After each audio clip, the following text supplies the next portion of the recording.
Welcome to Smart Simplified, how to invest your first $1,000 in 2022, step by step. Who is the fastest self-made billionaire? Jay Walker was able to become a billionaire in just 55 years. It took less than 1 year. Priceline.com was launched during the dot-com bubble. His net worth soared immediately, from zero to billions.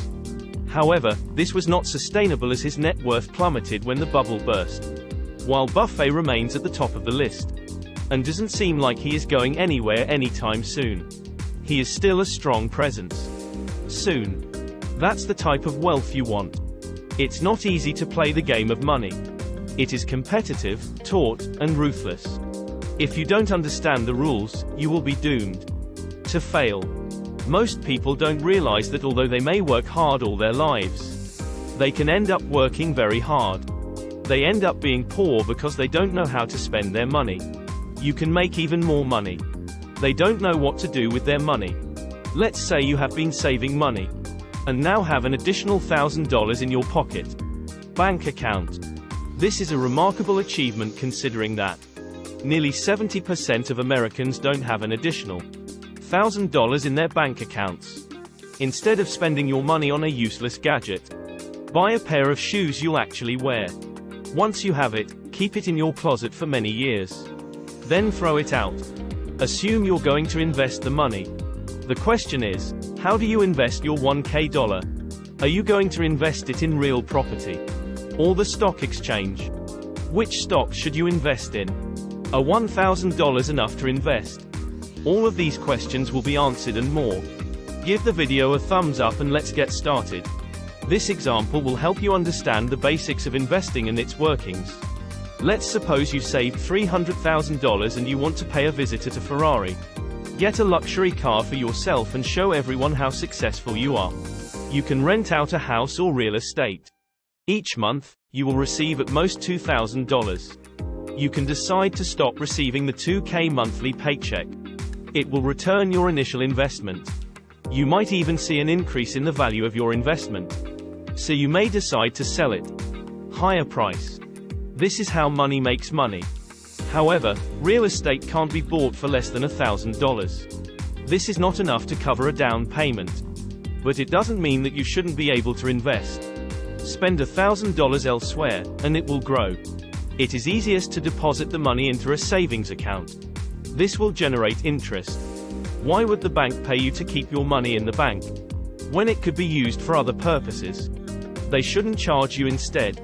No. The bank will take your money and lend it to another person at a higher interest rate. You would be able to share a percentage of the profit with you. This is how banks work. This strategy has one problem. The interest rate on deposits is very low. It isn't worthwhile. The highest rate that you can likely get is 0.8%. This means that you can invest $1,000 in a savings account 12 months hence. You will get an additional $8. This is an extremely low rate, as the Fed targets an inflation of 2 to 3.5%. This means that if you don't get at least 2 to 3%, your real value is not being realized. $1,000 will decrease in value. So you can purchase fewer goods each year. Why are deposit account interest rates so low? Because interest rates are generally low. In this year's pandemic, the Fed has had to lower them. To lower them, interest rates, to encourage everyone borrowing money and spending. In a year or so, after we have gotten out of the recession, the Fed is expected to increase interest rates up to 1, 2, or 3% will apply to savings accounts. As well, it will rise. The second option is to purchase government bonds. A government bond is a security issued by the government to raise funds to support its programs. Spending by the government. Imagine that the government wants to build school, but doesn't have enough money. So it issues an IOU. This is a piece of paper that states that the security owner is owed. This amount of money includes interest from the US government. This is a simplified example, but it is still a good point. Interest rates have a significant impact on government bonds.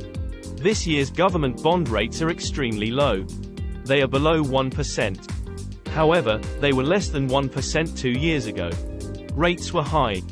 Government bond rates reached as high as 3%, which isn't bad considering. Government bonds are one of the most secure investments you could ever make. If you loan money to the US, any investment comes with a level of risk. What are the chances of the US government defaulting on its loan? The entire US economy may have to collapse in order for the US government to go bankrupt. This is why US bonds are the most secure investments around the globe. However, if you desire to earn a greater return, e.g. 10, 20, or 30%, then you must invest. Consider investing in the stock exchange. Amazon's stock price soared by more than 80% in the past year. Google's stock price climbed by nearly 30%. Tesla stock rose by 721%. You heard it. 721%. The question then is, why would you invest in another country when you can do double, or even triple the returns? Your money in the stock exchange. The answer is risk. There is very little risk when it comes to government bonds. It is actually risk-free up to a certain extent. However, individual companies face the risk of failure. It might report negative earnings, but any negative news can cause the stock to rise. Price down. A company may release a product. If the public doesn't like it, they can discontinue production. Negative headlines can cause the price to drop. And so higher returns come with more risk. Apple is a well-respected company, so its chances of failing are much lower than Tesla. But it has less growth room than Tesla. That's why Tesla grew 721% year, but Apple by only 70%. You have to decide for yourself how much risk is acceptable without getting crazy. You might not be the best person if you only have $1,000. You could lose most of your money if things go south. Investing in an index is one way investors can reduce their risk in stock markets. The S&P 500 is the most well-known, and it tracks top 500 US businesses. An index fund would also be possible. These top 500 companies are the best to invest in. While some of these companies may fail, others will succeed. Historical data shows that the average return rate of the S&P 500 over the past 20 years was approximately 5%. Of the S&P 500 over the past 20 years was approximately 5%, 10%. You are purchasing a small share in these index funds by buying a share. The top 500 US companies VU or Vanguard 500 Index Fund and QQQ are my top 3 favorite index funds.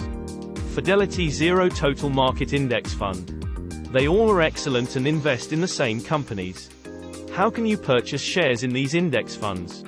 However, you ask, where do you begin? You first need to find a broker. They are qualified to sell stocks. It was always someone in the past. You had to pick up your phone and call him to ask him questions to sell you shares. Do you remember the Wolf on Wall Street? He would spend his whole day calling people to try and sell them useless stocks. Thank goodness we're in 2020 and things are better and more simple. Apps were created by brokers to allow you to buy shares from your smartphone. Robinhood, Webull, and so forth. You can begin investing by downloading one of these apps right away. This is a great start, I'd say. I made this video as easy as possible to help anyone who wants to get started. You can invest right away. Sometimes, you just want to invest but have a million questions. You start to Google things and eventually get tired. Don't give up, and come back a few months later. I tried to answer your questions. This is a short video. If you found the video useful, please give it a thumbs up, and if not, a like. If you are new to the area, click on the subscribe button and then the bell. Thank you for your attention and see you next time. English.